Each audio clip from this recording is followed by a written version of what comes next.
From the glow of St. Paul's number 1, welcome to another edition of Cabin Country. Give us the time and we'll take you out of the traffic and away from the levee. Let's find the place where the loons call out among the moonlit waves, where the wind sighs among the Norway pines. Pull up a dock chair, have a sip of your coffee, and get a line in the water. This is Cabin Country. Now here's Bjorn Lloydstead, and I'm Fud Klugman with another woodland escape. Well, I'm Bjorn Lloydstead. And I'm Fud Klugman. We'd like to welcome you here to tonight's Cabin Country, or perhaps I should say this late afternoon's Cabin Country. We are on the annual autumn trip up to the Gull River. That's right, late September. And it's got a nice, cool, crisp, well, maybe a little dampness in the air. You know, A little bit. Quite a rainy year this year, and we're in between rainstorms, I think. And I think we're even due for warm weather again, but... Right. Looks like it's on the horizon. Some gray skies over the pine trees and aspens. We're sitting fireside here, as is usually the case, and enjoying some red oak as it burns, and got a boat passing by. Enjoy the sound of some late afternoon fishermen coming by. Fisherman, excuse me. It's like a 16-foot lund, possibly. Heading upriver. At the tiller of a 25-horse. Why not? Absolutely. But you were saying, Fud, you set it up this summer, earlier this summer. You got in contact. Yes, with a diver, because I've heard about the Cuyuna mine pits that were filled in after the mines closed with water, and they remain a handful of some of the deepest lakes in Minnesota. And you can find some Minnesota diving school videos of some divers that go down and videotape the things they see, and it's pretty fascinating. And Bjorn and I think, have shared that neither of us are inclined to want to not jump into a deep... Right on my list at this point. The idea of a 300 to 500 foot deep lake. Good Lord. A bit frightening, but... a lot of people do, and I was just fascinated by watching these videos, so I thought, well, I'm going to get a hold of somebody over there at the Minnesota School of Diving, and got a hold with the owner. His name is Todd Matthies, and it was like early summer, and he said, well, things are pretty busy, but maybe the end of summer we can get together and make it happen. And here we are. Get the background story on what it's like to dive these deep and apparently crystal clear lakes. The clarity is amazing, and you can see that on the videos, obviously, the YouTube videos. But it was a lot of fun to just talk to the leader of a lot of these trips, and someone who is adept not only at taking people like yourself and myself who have never done this and might even be a little reticent. The idea, strapping on an oxygen tank, putting a breather in our mouth and going down into the water. And he made it sound like he would be a pretty good teacher on how to overcome those concerns and at the same time learn how to get comfortable, in the underwater world. And he talked about his favorite places to dive, but how these Cuyuna Range lakes are such great places to do diving, as 30, 60 feet deep. It's still amazingly clear, and fascinating piece of not only Minnesota history, but just some great outdoors exercise as well. Between our two different interviews, we talked with Todd, and we also talked with Amy Swenson. Yes. She moved to the area from St. Paul in 1990. She, as fascinated with history, has become quite adept at the area history, and is on the Cuyuna Lakes Chamber of Commerce there. And so we had a time to talk with her at her backyard greenhouse spot. She does a business there. Our history here is kind of complicated, I would say. I mean, it was so dormant for so long. When I first moved here in 1990, it was just literally some trails and some dirt roads that kids had made with four-wheelers, etc. Right. But I used to walk my dog out there, and there's literally sidewalks and old building foundations that you can see and walk right through. Right, And so it was very interesting to me to see that and to be walking alongside these 300-foot hills that were actually man-made. Right, and, way down into the... And you're not going to build a house out there, so that was always shocking. pits. But yeah, in the pits, yeah. And then those lakes that were formed because of that, which are also 300 feet deep. It was beautiful to walk along, but a little dangerous. But the history of it, they closed in 1967, I believe. Okay. And since then, the town has kind of gone through its ups and downs with business coming and going. And so to see this revival of the park system and taking advantage of that beauty that was sort of man-made, but now looks like an absolute natural beauty, is it's just exciting. It's really good to see that people are taking advantage of that, and it's what people want.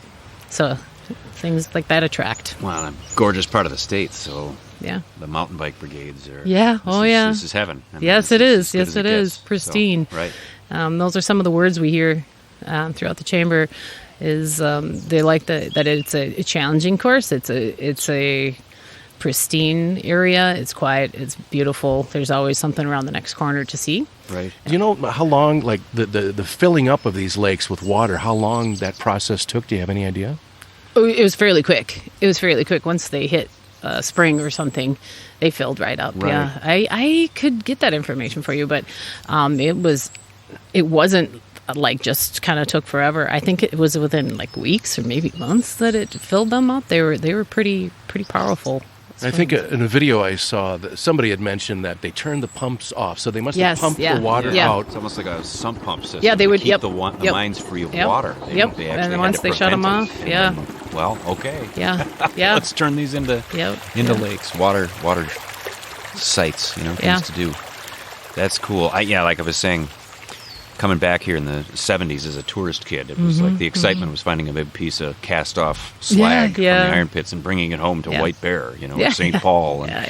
And there wasn't much here, and now it's just this booming community. So that's really, really, really fun to see and exciting. Good restaurants and our favorite coffee spot full of bicyclists. Oh yeah, exactly. There's a wave of energy that's come with that, with the history that they've preserved throughout there. If you bike throughout there, you can see where the old cables that had the machinery that would haul up and down those hills. They're right across the bike trails. So and they go right down you can kayak right out on Portsmouth. And see parts of buildings that have actually came down the hill. And big chunks of concrete that they just left, but then nature has taken over and has built up this beautiful area with many trees. And I always wonder if they stocked those lakes with fish. Or they do. They have to, because it was a great mine. Trout fishing. Great trout fishing out there. And while you're out there kayaking, you can see the schools of fish. So bass it's so clear. And trout, and I don't know all the species that they do, but we have actually fished Portsmouth in the springtime when they're going. It's like a highway in there. You just you wait in line to get your boat on there, and it's not that big. It's not that big of a lake. It's a tiny area, but you just go up and down like a highway, get your limit, and get off.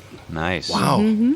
I was going to say too, as a city kid, were you someone back in the day living in St. Paul who enjoyed fishing, enjoyed the outdoors? We camped, as our family camped, just about every weekend. That's, what Mom and Dad could afford for a vacation for us kids was. I hear that. We camped all the time. So we would come to the Brainerd Lakes area once a summer or whatever on the tour of camping trips Mom and Dad had planned.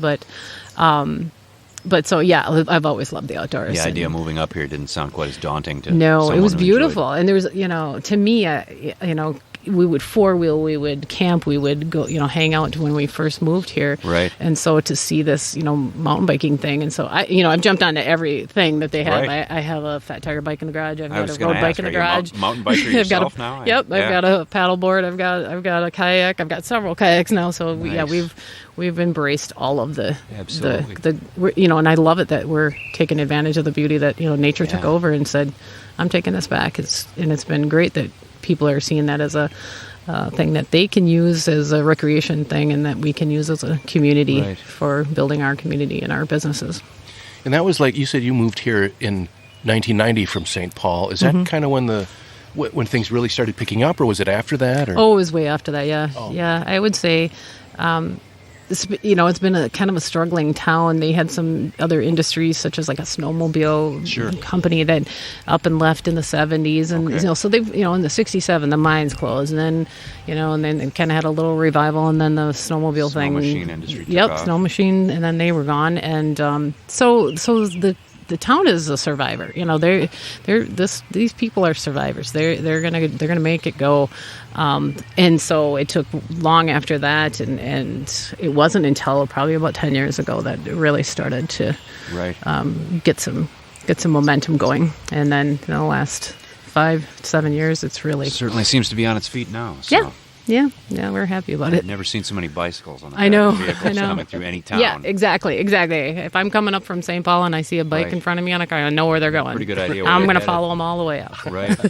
Oh, that's funny. I will ask, as the goof that's big into the paranormal stuff. Yeah.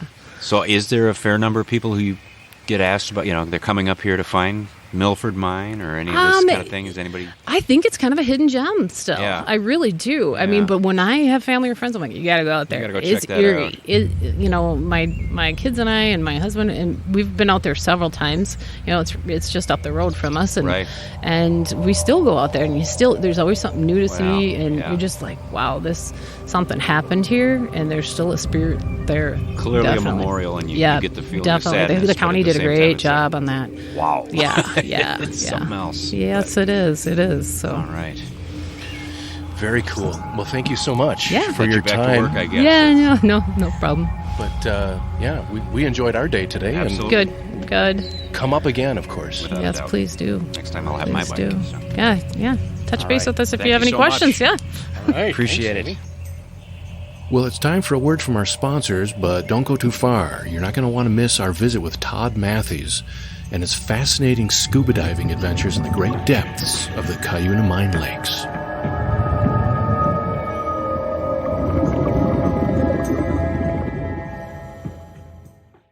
Mitt's Coffee, the purveyors of such fine morning blends as Laughing Goose and Morning Dove, now offer a caffeine-free blend that can be an all-day drink for those who, perish the thought, cannot have or would rather not drink coffee. Oasty, the delicious coffee substitute made from wholesome roasted white oak acorns and natural Minnesota-grown chicory root. Oasty offers a warming, soothing flavor of all that is Minnesota natural and Minnesota good. The rounded, nutty flavor of golden roasted white oak acorns blended with the wonders of roasted 10,000 Lakes chicory root. Mitt's coffee blenders create the perfect mix of warm and wonderful. A drink that reminds one of the morning coffee ritual, but also a drink with its own personality and flavor. Oasty, a morning drink that will start your day without the kick of caffeine or the strong mouthfeel of a dark roast. Get your day started with a warm, soothing cup of Oasty, the roast with the most from coast to coast. Oasty, brought to you by Mitt's Coffee, purveyors of fine coffees across the greater Cabin Country area. Mitt's Coffee, the brew that flew with the Great Northwest.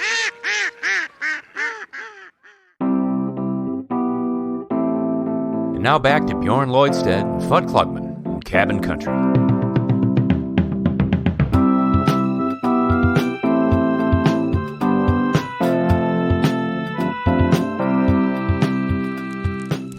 And you were saying, Bjorn, growing up and passing through the old mining towns, wasn't much to see at the time. We would go to the cabin for extended periods of time in the summer when my dad would take time off, and in the 70s, if it was heavy weather like we might be experiencing here soon, if possible, we would be looking for things to do and kind of day trips to just find some entertainment, I guess, for the kid here. And I recall a trip to Crosby Ironton to see the open pits, and there wasn't active mining going on anymore, but you could drive in and they had overlooks and things you could look at and see, and they were small towns, and they seemed to be, back in the 70s, kind of trying to re-identify themselves and stay afloat with the biggest industry having left. And I recall thinking as a kid how cool it was to be able to just kind of crawl around in these huge slag piles and find these big pieces of rock that looked very, very iron heavy. It's red. This is cool. And you walked out of there, your shoes were bright red, your hands were bright red. Mm-hmm. rainy day kind of stuff, but they were just small towns. There wasn't a lot going on, and businesses closing, and just kind of small town Minnesota. Well, what would stay open stayed open. But when I first heard of these mine pits that people talked about, I thought they were just kind of small, like maybe a 5-acre lake, sure. And it was just a straight deep down pool or something. But no, they look like lakes, and they're surrounded with trees, and there are the kind of rocky cliffs around parts of them.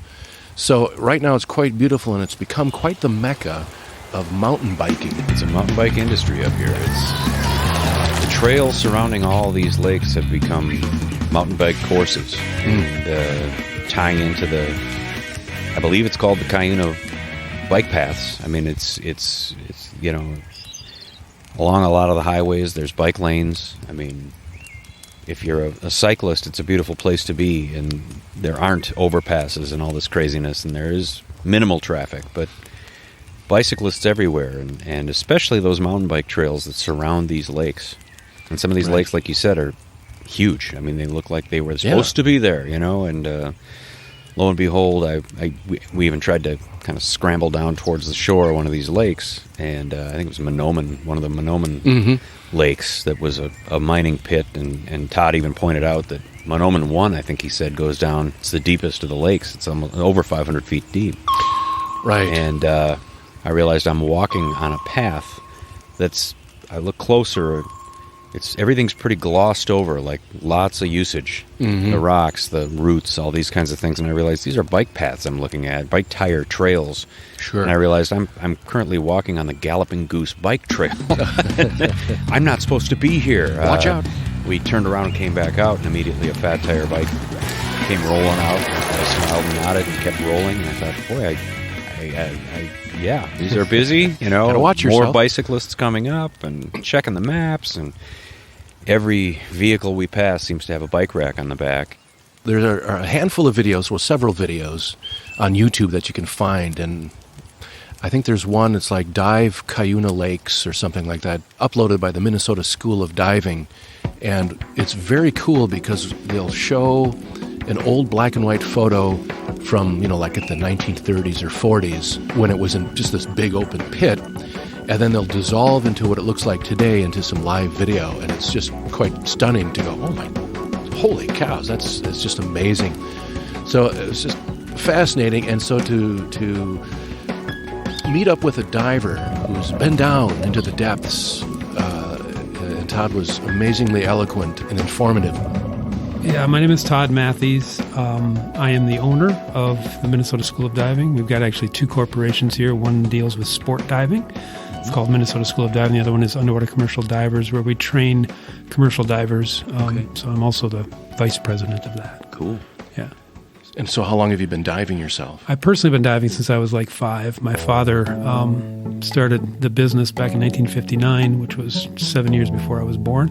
Wow. But so he had been into the industry for quite a while, and so he would, I have childhood memories of swimming around by the dock at the cabin with scuba gear on when I was like 5 or 6. Very cool. But you can't officially be certified until you have a certain age. At that year, when I was growing up, it was 12. Now it's 10, so I've been officially certified since I was 12. So okay. And I'm 53 now. And so where did you grow up then? In Brainerd? I grew up in Brainerd, yeah. Oh, okay. We had a cabin out on Gull Lake, though. Oh, okay. In cabin country. Mm-hmm. Absolutely. So you've probably dived all over the world. Like, what are some of your favorite spots outside of Minnesota? Yeah, I think one of my favorite spots would be Truck Lagoon out in Micronesia, which is located by air about, a couple hours southeast of Guam. Right. And Truck Lagoon is also called Chuk now. They brought back the native term for its for the country or the island group, but it's where there was a huge Japanese naval base during World War II. Wow. And in 1944, Nimitz came along with all of our carrier groups out there, and they did this system where they would certain islands they would invade for whatever reason. Certain islands they would just decimate with bombing and sink ships and stuff, and then pass them on. And then they had these this one was a huge naval base that just kind of withered on the vine because it couldn't get supplied anymore. Right. So they all starve, things like that. But anyway, with Truck Lagoon, the unique thing is that we did come in and we didn't invade the island, which I think was smart because it would have been hard to do that. It's really rugged and everything. But they sank over 60 Japanese ships, and 200 to 300 airplanes were shot down. And so you can dive on those ships now. And what's unique about them is that they still have a lot of the Army material. So like on some of the ships, there's still Army tanks strapped on them. We go in some of the holds of some of these ships, there's still Zero Japanese fighters, the Right. Zero, in parts or incomplete. And, I first went there in 99. The last trip we went was 2014, and it is changing a bit. Things are really starting to deteriorate now. Right. But yeah, that's one of my favorite spots, because I was also a history major at the U, so Yeah. history intrigues me.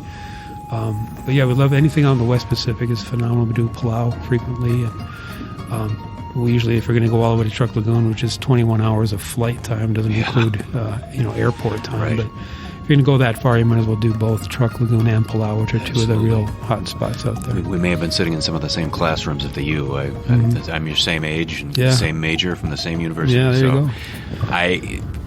I'm a history teacher. Okay. And that was a favorite book I would use about World War II. Hey, look at this geographic compendium, Ghosts of the Pacific. And Right. it's all diving, Yeah. in Chuuk and the Solomons and, Yep. and going through the slot. It's like the fleet is sitting on the bottom. It truly is, Trucks yeah. in the Iron Bottom in Sound and the Solomons, the holds of these ships and divers looking at you with bubbles going up. Yeah, Kids it's think it's that's really so intriguing. cool. Yeah, it's a neat Unbelievable. area. Yeah. Tell us, on the first time you went to the Cuyuna Lakes, the mine pit lakes. Right. Well, when I was growing up in Brainerd here in the 80s, I went off to school in 85, 84. At that time, they were still pretty actively mining over there, so you could not really get in there. It was ironic that when I first started diving in the mine pits was when I was actually living in the Twin Cities, going to school down there. I worked for a dive store in Maplewood. Yep. And we had a group of friends that, down in the cities, everything kind of shuts down on the weekends. Here in Brainerd, we're used to having things really busy on weekends. Right. So that store was closed Saturday, Sundays. We would head up here and just kind of explore around. And so when I lived in the cities, when I first started diving, so up here in 86, 87, that's when the mining had, in a lot of places, it had stopped. And the mining companies had kind of gated off certain areas, so you really couldn't have access. But there are certain areas that we knew where we can get into. So we just started exploring. So it was 86-ish, 85 when we first started doing anything up there. Yeah. So, yeah, and then I moved back up to Brainerd in 1990 and then started, working at the shops here again. So, but yeah, at that point, then the mining companies were really kind of out of it. No one was really patrolling it, so we started hitting it, and we started actually going out there doing our store-sponsored fun dives out there. And then I got so tired after trying to write down so many times maps out there because nothing was mapped. So we created our own map system, too, that kind of showed what was available, where the different dive sites were and things like that. No, that was 99 when we came up with that map finally. But yeah, we were pretty active. I've been active out there since 85, 86. Right now, the Cuyuna Range area is mad with mountain bikers. But Right. what about diving? How's the scene changed over the last? It's kind of, in my mind, it's kind of remained somewhat consistent. Okay. And there hasn't been this huge bloom of divers with in association like with the mountain bikers. There's not. But, it stayed pretty consistent. Divers are always looking for, especially in the Midwest, are looking for a spot where you've got decent visibility, so you can actually see something. And depending on where you're from in the state, there, you get up in northern Minnesota, there's certain natural lakes that actually have pretty good visibility. But anything down south, with any kind of agriculture issues, and you get a lot of algae bloom, things like that, which really causes problems. But yeah, so they're always looking for good visibility. As soon as the rumors hit that no one's patrolling out the mine pits anymore, divers would have heard that, and they started arriving at that point. So really, from our fun dives, starting back in I would guess we probably started those in the early 90s. I haven't seen much drop off there was a point where on weeknight, we had so many people showing up. On a Wednesday night, we'd have 50 people show up to do a dive. It's impossible for us to keep track of that many. We have relatively good visibility, but maybe even if at best you got 50, 60 feet, you can't keep track of that many people. So we had to actually double up our fun dives. In July and August, we do 1 week it's Wednesday and then Saturday. We do every Saturday from May through October, but it would be Wednesday, Saturday, then it was Tuesday, Thursday, Saturday. So there was a period maybe 20 years ago where things really got hopping. But they've stayed consistent from that point on.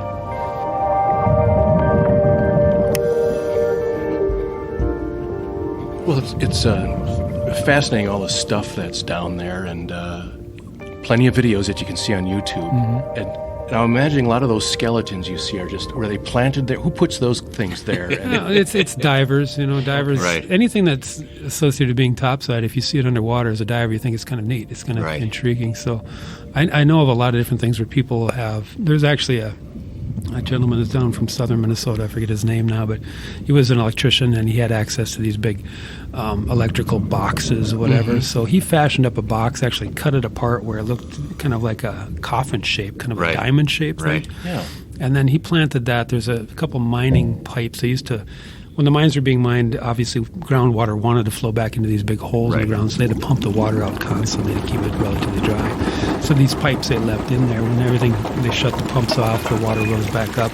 There were these pipes. Well, he didn't want somebody just taking off with his really cool skeleton coffin thing. Right. So he actually bolted it and chained it to a couple of these pipes. But you can go down there, you open up this box, and there'll be a skeleton in there with whatever it is. And then divers, just like another skeleton was stuck to a power pole, I think by the same guy. Right. Wired into there, and he's called Sparky was his name.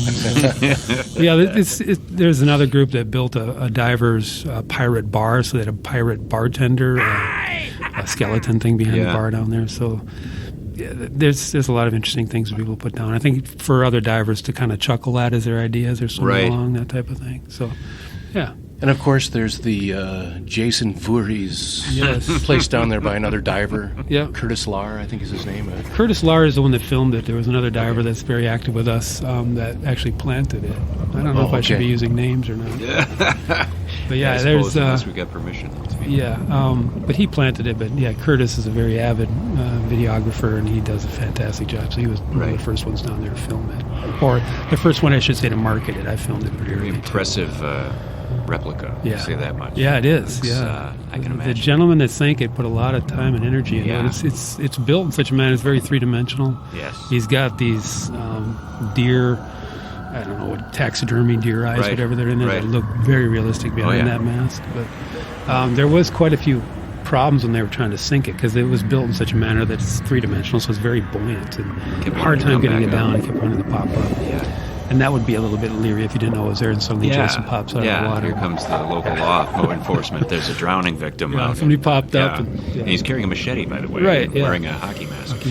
But they chained him. They finally had to actually chain him down there, but no, he's like been to a cement block or something. It's to another one of those pumping pipes. Okay. Oh, wow.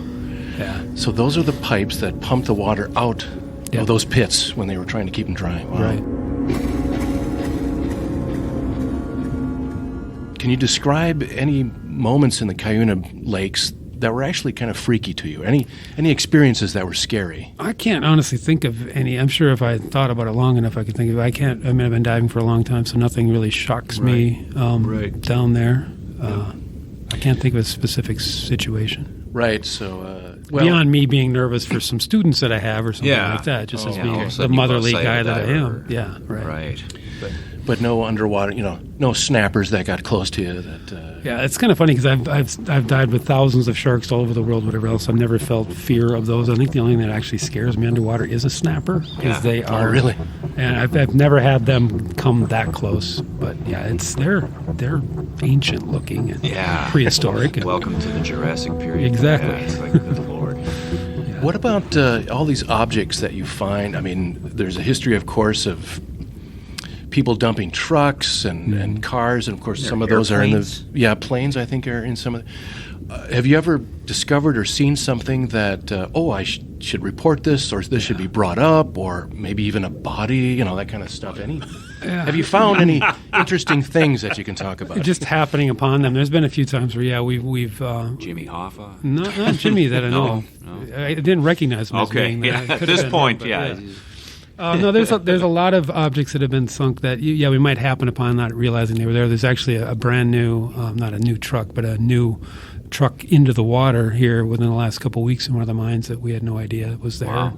So occasionally you're swimming along and suddenly, that's weird. But yes, we Never do. saw that before. We do report it. Most of my staff here, most of my dive masters and instructors are also members of the Crow Wing County Dive Rescue Squad. So we change hats and say, okay, let's go down and get the VIN number, get the license plate, and we'll report it. And then depending on whether it gets pulled up or not is dependent, I think, on insurance reasons, things like that. But if they can track down the owner, there are, I think, as far as I understand it, DNR has some rules in Minnesota that it's considered littering if you drop a vehicle in, and so I think the fine is $200 per day until you get it removed. Wow. If they can track down I'm the sure owner. they're worried about fuel in the tanks and Exactly, oil, and yeah. you're polluting of pristine body water. So yes, that's a problem. those you do bump into occasionally. I've never seen a body per se, but as our rescue squad stuff, we do different things there. But in the mine pits, we've never just happened upon that. But there's new vehicles now and then. And different things. But I think one of the most intriguing things about the mines is if you can find some of the relics from the actual mining days. Like, to me, I think some of the most intriguing things are, which I would never be an advocate of ever entering into, but there's, in my head, and again, I'm not sure exactly the history, but I think most of the mines here started as shaft mines. And then I believe, I would just perceive that after a point at which they realized, okay, there's a lot of ore here, it'd be more efficient to just cut a big hole in the ground.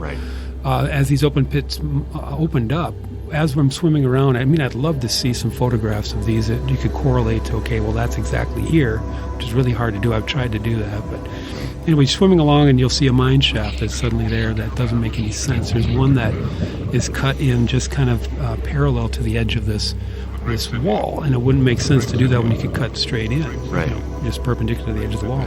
So that just, to me, it's like these are old shafts that if you go into them, it's not like they're cut into rock. They're cut into a shale-type consistency. So your exhaust bubbles as a diver can dislodge the ceiling, and obviously you get stuff falling down. But really intriguing to look at from the outside. If you look inside, just kind of peering in there, you'll still see some of the timber framework trying to keep everything intact. So there's those kinds of things I think are intriguing when you can really kind of draw back to what was the purpose of this hole.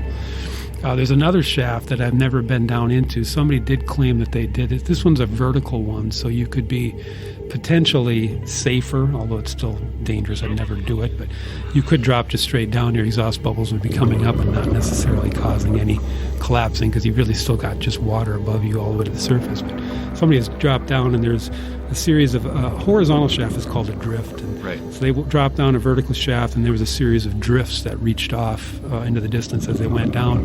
And in one of them, he said he dropped down, I think, 40, 50 feet, looked into one of the drifts, and there was still like a picnic table in there from when, like, that's where the miners would sit and have their lunch or something like that. So those kinds of things still really intrigue me. Or something. Wow.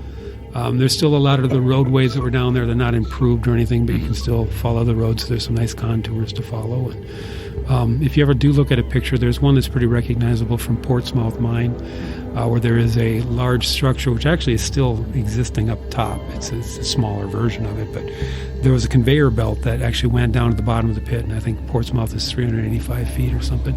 So they ran a conveyor down to the bottom, and the conveyor, actually, there was a ridge of ground, whatever, that the conveyor, they actually put a tunnel through that, so it came off the shoreline, dropped down through this ridge, and then emerged again. If you can see a picture of Portsmouth being pumped out and see the whole bottom of it, you'll see this conveyor belt.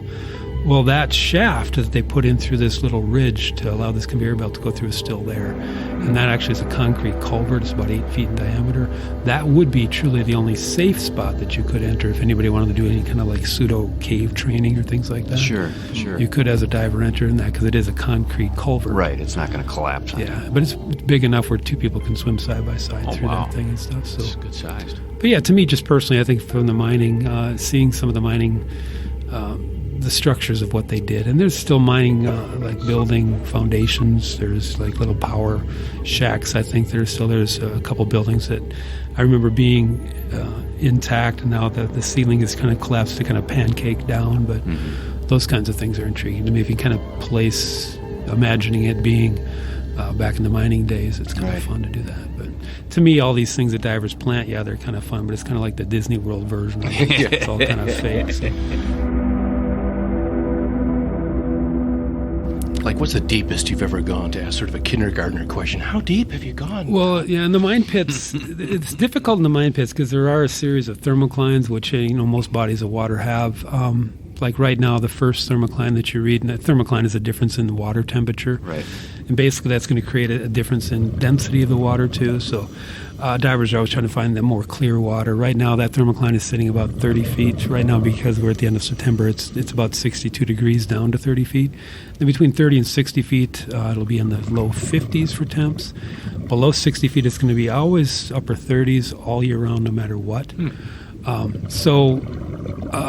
Depth does become a factor too. Like when you get down sometimes below into that third layer, there can be a lot of sediment that's sitting right on that denser water, and you can have an area that's just total blackout where you can't see a thing. You can be watching your buddy in the distance where you got good visibility now. They'll drop through this black layer, and they'll still have 200 feet of water below them, but they'll drop through this black layer, and they just totally disappear. All you see is their bubbles coming up through the black layer. So you can work through that in some cases. There are certain mines where you can get down to 250 and not have that. But that does kind of, and I wish I could peg when and where that's going to happen. It's really kind of hard to tell. We have certain ideas that certain pits are going to have that. But yeah, here personally, I've been down about 200 feet in these pits, and but that was good conditions. I know a lot of divers that have done, they've gone through that black layer, and it's black where you shine a light into your mask and you can't see it even, so it's right at the edge of the mask. Wow. But if you drop below that layer, if you do have a light on, it can be very clear. It can be 50, 60 feet of visibility. It's just dark. It's like a night dive. Right. Wow. But if you get through it, the light will penetrate a long distance. So it's suspended sediment in the water. Yeah, it's strange. Interesting. So yeah, you can. The deepest mine out here is 530 feet deep, so it's way deep. But most of them are around 200 or less. Portsmouth is one of the deepest. Monoman 1 is actually the deepest one. But yeah, so most people, though, when they're diving out there, if you go deep, there's a lot of drawbacks to it. If this is kind of a kindergarten question as you're asking, is at depth, you're going to not have a whole lot of time unless you do a real elaborate dive plan with different mixed gases. And there's just a lot of support that you need for that. So a lot of people just like to poke around and have fun. If you stay 30 to 60 feet, you could probably get 2 hours of time on a tank and not necessarily get into decompression, depending on what your profile is. But and you're warmer too. Right. Dropping into the 30 degrees is not. Some of us have electric underwear for our dry suits and whatnot, and that's great. But most people don't, and so they'll drop down. They'll maybe go look at, like, in one of the pits. There's this Ford Ranger pickup that sits in 115. You can go see that. We're all from Minnesota. We're used to being cold. We know that we will survive. But so we'll down there and we'll suck it up for 5-10 minutes. Look at the truck. We'll come back up above 60, and it's like, oh, that's a lot more comfortable. And you come back above 30. We're now in the summertime. That 30-foot layer, a little bit above that, we got 75-degree water temps. It's like coming into bath water after being down. Right. A lot of people will do that. They'll go sacrifice, get cold for a little while to see something, and they'll come back up and spend the half of last part of their dive just kind of hanging in warm water. Warm up and enjoy the scenery. We'll hear more from Todd Matthies in just a moment.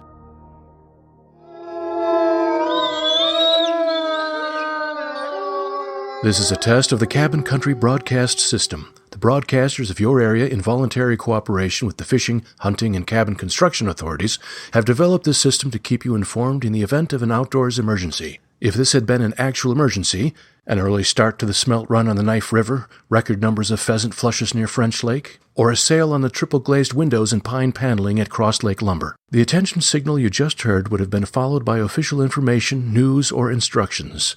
This station, WCCN, serves the greater Cabin Country area. This concludes the test of the Cabin Country Broadcast System.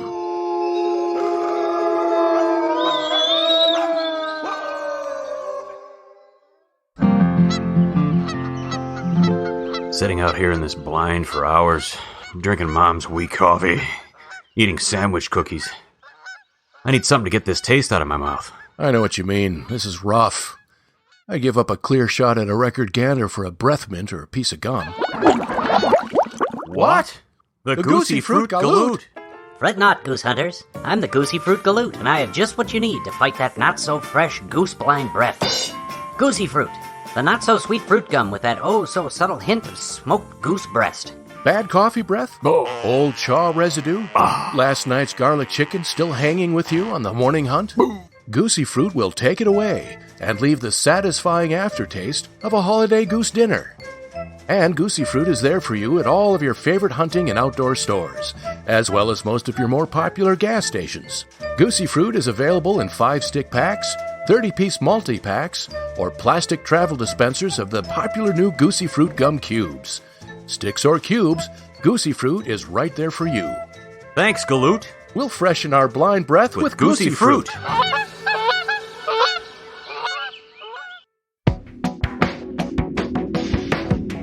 We're glad to see you're still with us. Let's get back to Bjorn and Fud in cabin country.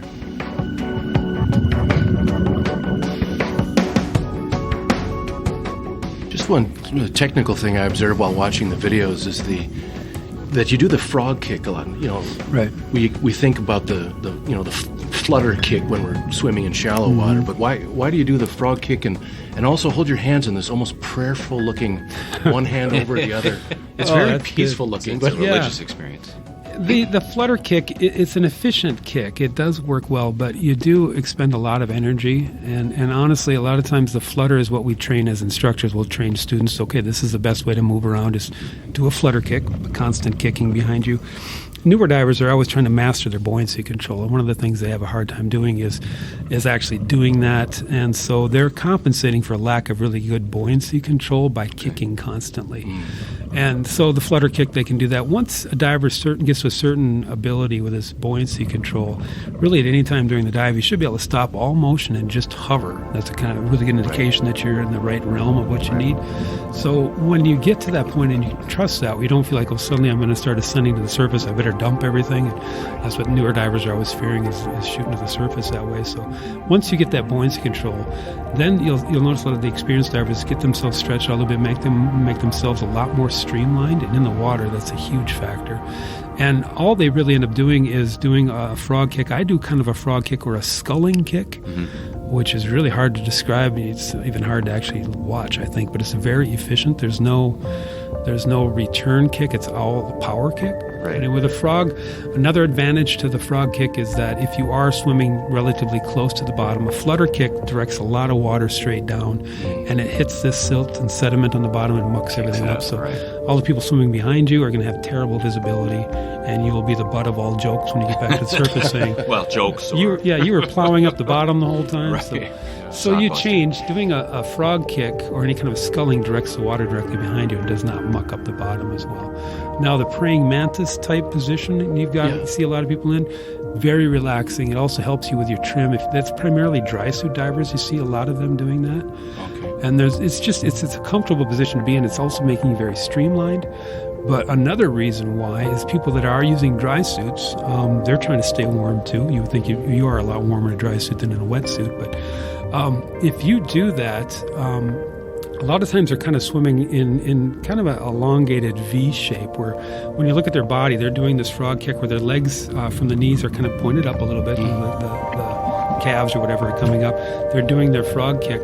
But the lowest part on that body of that diver is the knees, and they're kind of the chest is rising up slightly, and then their elbows will be down low too. But what they're trying to do is trap air into the areas where they want to stay warmest. So I want my feet to be warm, so they're going to be up, elevated a little bit. The air that's in the dry suit is going to seek those highest points, so it's kind of trapped up there by the knees. Then my body is rising slightly in a V shape, so now I have a lot of air that's pooling around my chest. And then my hands are going to get really cold. If I have them wrapped around down below, all the air that would be in my dry gloves is now going to flow on up. So you'll see a lot of divers stick their hands over their head as they've gotten to a certain depth, let air leak into their gloves, and they'll kind of keep them trapped, and they'll keep the air trapped up in their gloves by just having their elbows at a low point. Okay. So now the knees are at a low point, the elbows are at a low point. I've got air trapped by my feet, which keeps my feet warmer. My hands are warm, and my torso is warm. I'm sacrificing my elbows and my knees to get a little bit cold, but it's just really a very comfortable position, too. It also balances you out by having some of the buoyancy of the suit with your arms and your hands forward. Yeah. Okay. You got most of the weight kind of located near your waist, And so by bringing your hands forward, you're also balancing that teeter-totter, so to speak. The weights are holding you down. The suit itself and where the air is in it is holding you up. So if you can get that balance, you can find this perfect position where you're streamlined, you're warm, you're comfortable, and you move through the water very efficiently. If you're moving through the water efficiently, then too, your air in your tank is going to last a lot longer, so your air consumption becomes a lot less, which is another... I look at two things when I judge whether a diver is a good diver or not. I look at their buoyancy control, and I look at their air consumption. That, to me, tells me who is a fantastic diver and who's not. It's not how deep they've been, how many gadgets they have strapped to their BC. It's those things. That's what I look at, is buoyancy control and air consumption.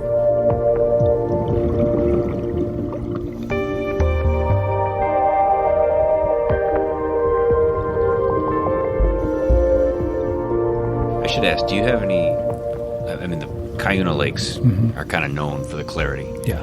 Do you have any lakes around the state that you prefer? I mean, I'd see they would all be kind of silty, I would think, and a lot of... Typical lakes you're talking? Yeah. Because I have like my White Bear, preference. Minnetonka. Yeah. I mean, is there a lake in particular where you say, well, that's about as good as we're going to get? There's really It's not nothing, the Cuyuna. honestly, south of here, I think, that's going to be any better than anywhere here. But Right. it really based on, like, I remember Square Lake was a very popular lake near Stillwater for training. Absolutely. That's where I did Yeah. my instructor I grew up in course White Bear. in 92. Yeah. Yep. It's always well known for being clear water. I don't know if it's the yards around there, the cabins, and what they're doing to fertilize yards, but it's nowhere near as clear as it used to be. I haven't honestly been in it since '92, but I've been hearing everybody that comes through that has done some training there says it's terrible visibility now. And I think it's because of the organic or issues. nitrates or whatever, Exactly. So other lakes that would be clear. Some of the things that you can think about, I guess, is that it's you've heard of zebra mussels, and they are truly affecting visibility. Like Gull Lake, where we've had a family cabin forever, was always very green. It's got a lot of zebra mussels, and so the water is getting a lot clearer than it used to be. Okay. If you want a pristine lake, whatever, there's some up north, up near Ely, whatever. Like Burnside? or Burnside is a great lake Vermilion? for that. Right. But even with those standard natural lakes, they're not going to... I mean, we've got like Mangan Mine and Huntington Mine and the Cuyuna mines. We've been seeing 60, 70 feet of visibility. You won't see that even in the best natural lake up north. Right. You will see maybe 100 feet of visibility in Superior, like out by Isle Royal. I've seen 100 feet of visibility one day, the next day it might be 30 feet. But it's primarily because that is so cold. It's always 37 degrees in Isle Royal.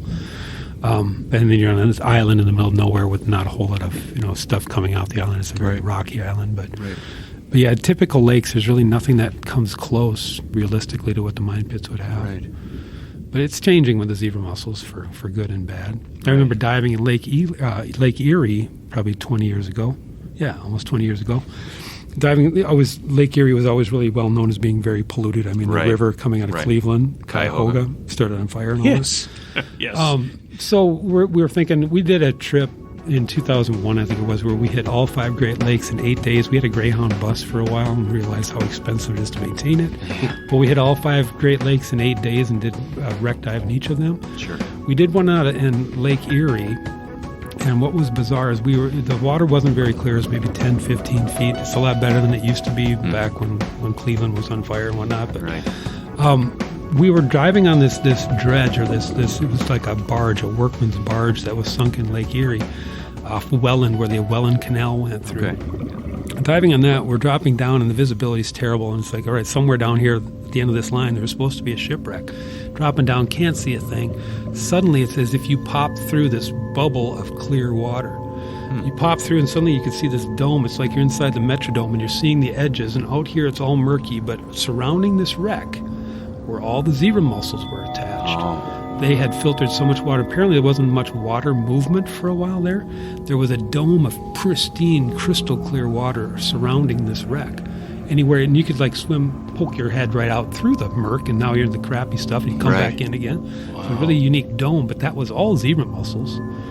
Just clearing that one area. Right. There was hundreds and hundreds of thousands of them. Of course.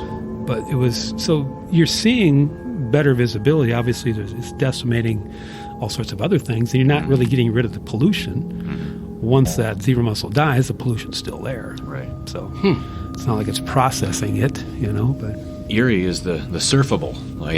Yeah. I guess, although I've got a buddy from Superior Like, no, you can surf Lake Superior too. Oh, yeah. All the Great Lakes can be surfed. Big waves. In the winter. Yeah, true. Oh, my goodness. And that was a question I was going to ask. Cutting holes in the ice? Yeah. Do you lead a under the ice dive kind of thing? We do a class we've done for years. We do at least one. If there's interest, we'll do more than one. But we do one ice diving certification course every year. We were stupid way back when, and we always did it in January. Sure. When potentially topside, it could be 30, 40 below zero. It creates a lot of issues. Yes, you should learn how to deal with all that topside, but there's a lot more logistics you'd have to have. People have built these elaborate basic ice houses to do these things in. Finally got smart. Is like the unique thing with ice diving is you're diving underneath the ice. Let's do it in March. Right. The ice is still there. Topside, we might have 50 degrees. So now we do it with the class always towards March, towards the end of the time period. We like to do it in the mine pits because then you're not having to be way out in the middle of the lake. You can really base most of your stuff from shore, but still put the divers in through the ice because the drop-off in the mine pits, depending on where you're at, drops off pretty quickly. Right. So you want to have some depth, otherwise the first diver that drops down will muck up the bottom as they hit the bottom, and then everybody's got bad visibility. Right. So we do it in March, yes. We do that one class a year. Do people go out and just cut a hole and dive for giggles? Maybe once they'll do that. Then they'll realize how much effort it takes to cut the hole, to do everything right, to set up radian lines with shovels, move the ice where you need to be. If you are doing it during cold temperatures, having the topside support with warmth and ice house, all that kind of stuff. Sure.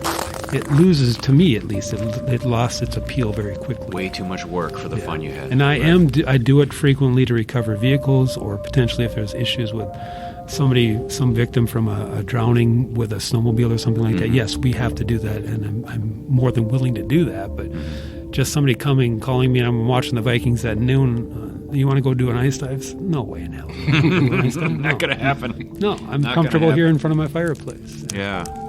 But yeah, we do it, and it's a really neat experience. Right.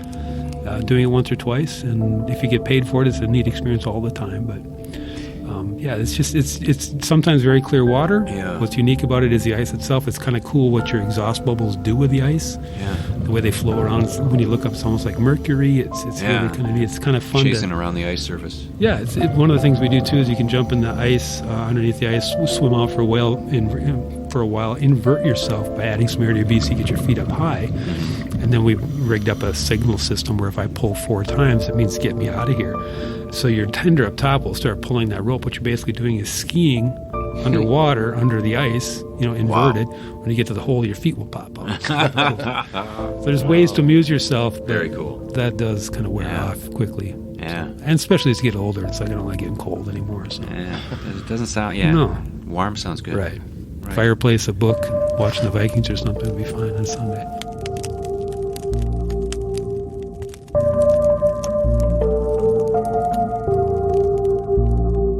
For the uninitiated, there's a lot to consider. Do you have a lot of people that, for instance, maybe somebody listening right now will think, boy, that sounds kind of fun. I want to go diving in Cuyuna and see how deep it is. Well, you have to take classes, and do you have a lot of people that come sort of disillusioned with not thinking all the work and prep and learning you have to do? Yeah. Well, I think a lot of people have a basic understanding of you can't just jump in and do it. The thing that I run into some trouble with is like you've got a very enthusiastic father that just took classes. He's really excited about it. His son's coming along. He's 8 years old. You got to be 10 minimum to take the class. I've had them where they've said, well, let's just jump in. You can just breathe off my extra second stage, my extra mouthpiece. Just breathe off it. We'll stay shallow. You'll be fine. If you know anything about diving, and that's why you need to take a class, is that if he understood it or remembered his training, it's the shallow water that's the most dangerous. You've got the greatest change in pressure from the surface down just the first few feet. It's exponentially less change of pressure the deeper you go. So to mistakenly say, all right, well, I'm only taking them in 4 feet of water. Biggest concern we have from diving is overexpansion injuries of the lungs. If you think about somebody that's uninitiated, they're not comfortable with this. Natural reaction if something's not quite right is, you normally would be, oh boy, you take a deep breath and then you escape. You want to get out of there. It's like, geez, let's get out of here. Right. That is the worst thing you can possibly do. If you do that even in 3-4 feet of water, if somebody takes a deep breath of air, holds their breath and escapes, you can have severe lung damage. And that is what we try to beat into your head during the classes. That's why it drives me nuts when a father would take a son saying, oh, we're shallow. You know better than that. Right. You know? So yes, there's a process that you need to take. You need to understand what does change with your body when it's under pressure, both what you're breathing, under the water pressure that we're dealing with, the airspace that are affected by that.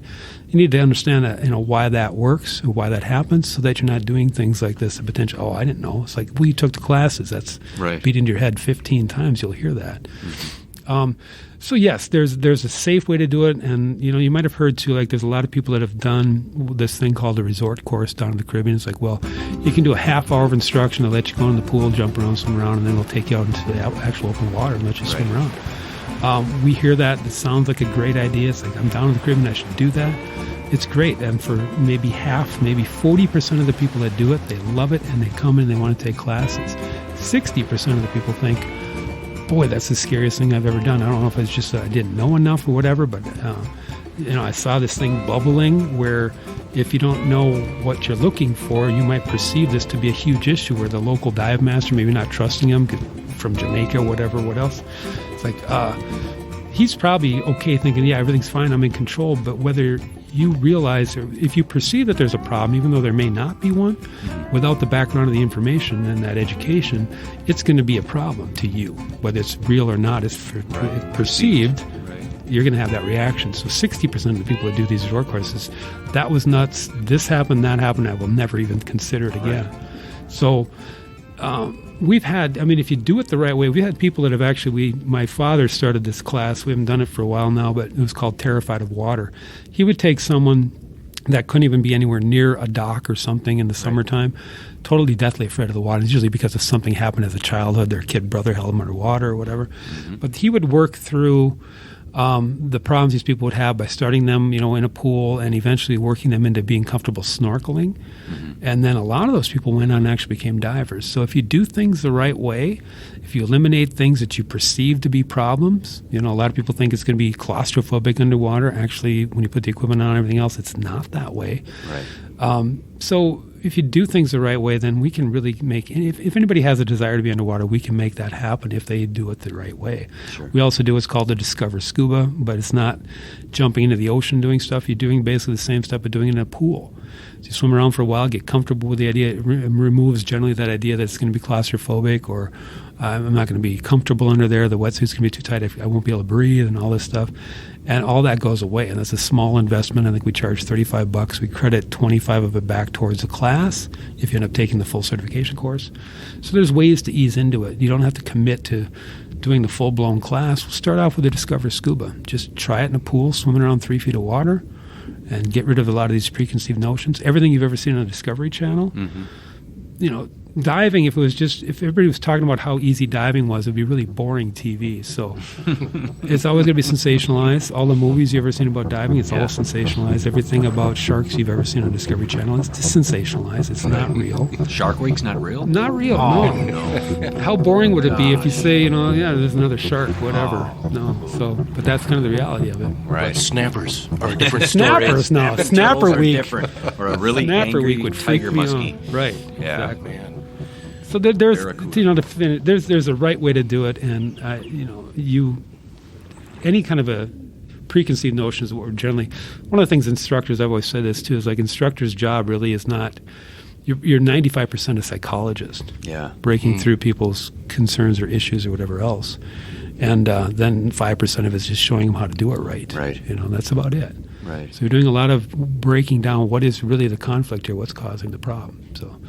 You build a relationship with an instructor and start to work with them where they can at least trust you for a little bit. You can break through something. It's like if you get to the point of just trust me for a minute on this, just try it. If all else fails, you're only in 3 feet of water. That's where you're learning your skills. Stand up. If all else fails, but trust me otherwise. Right. Get them through. It's like, oh, yeah, and they do it now 2-3 times. All right, good. I don't know why I was concerned about that. Let's move it on to the next skill. So. Right. It's incredible. Like I say, we're uninitiated, it's like, oh, deep water, but it sounds like you could really get over those fears. Ease your way into it and do it the right way. Yeah. It sounds cool. You just build on what you get comfortable with and move on to the next thing, and then you start to trust the equipment you're using. You start to trust the processes of what we taught you, And then it becomes something that I've seen change so many people's lives just for the better. The neatest thing I think with diving too, from what I've seen from organizing these excursions and things, is where it breaks down all the social barriers. I remember just from like 25, 30 years ago, a good friend of mine was a big executive at Pillsbury. Sure. Older guy, I think he's now 85. I don't think he's diving anymore. He just quit recently, but he started diving when he was like 60 or something. But it took him a lot of time and energy to get through this stuff, but he's out on a fun dive. He's worth millions of dollars. And I remember buddying him up with another diver that I could trust this person. His name, let's call him Joe. I could trust him with a newer diver. We'll always take them out the first couple times afterwards as instructors or dive masters. But once I know that they're of a certain degree of comfort, I'll pass them on to somebody else that we maybe worked with through the system. So I've got this kid, 15-year-old kid that works at McDonald's, diving with this multimillionaire executive from Pillsbury. These two have nothing in common. One ultra-conservative business guy, another hippie kid. And I buddied them together. And what was and I expected this to happen. It's like, it didn't matter what they experienced this dive together, and now these things that they saw, whether it's a snapping turtle, a fish, whatever they saw, a mine shaft, they had this bond built because of a shared experience that these two guys never would have said anything to each other walking down the street, or in a lot of other contexts. There would have been reasons to why is this punk kid doing that, or why is this old geezer doing this. Right. No, they're both underwater, they're breathing, they see something cool, they come up, they do the high five thing afterwards. It's like, that's one of the neatest things that I've experienced, and why I've enjoyed my life being in this position is seeing those kind of interactions that you don't commonly see. You build these huge bonds, with these people that might not normally ever get that opportunity to break through those barriers, which is really kind of cool. Very cool. That is very cool. Well, thank you. Yeah, so you're much, very Todd. welcome. Appreciate it. Appreciate your time.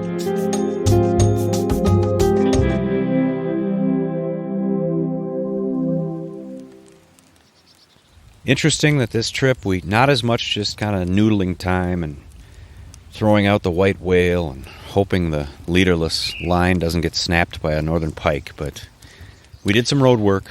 Busted out the digital recorder, and we got 2 really great interviews. And, we did. Ended the evening with a fire and the idea of chili dogs again. Maybe before the craziness comes in, we might have to restoke the fire here a little bit too. I think so. It's getting a little low. Get a little down low, there. but restacked the wall of wood and took in some Sherlock Holmes and the typical trip. The typical Bjorn and Fud autumn trip. You bet. Take work and work around the house and all those chores and kind of put them on hold for 72 hours and get off the great beaten North trail. Country. I did want to mention how odd it's been to me that for coming up here for nearly 40 years up into the area, how it's always been a beeline to either my cousin's shack or the cabin here, my dad's, and always having a great time. There's always stuff to do, but I never, went beyond that. Up into Cuyuna, and see what else is out there. But there's always been enough fun. But it's fun now discovering all the outlying, how much more there is to cabin country than perhaps we assume. Right. So much out there. I think another layer on me is due here. Time for my camo fleece. You're cooling off. All right. Stoke up the fire, get the chili dogs going. Stoke the fire and get the grate in the ground and get those dogs a roasting. And we look forward to you joining us back here again in cabin country. The next time around, we'll probably be back in the Oakdale Studios.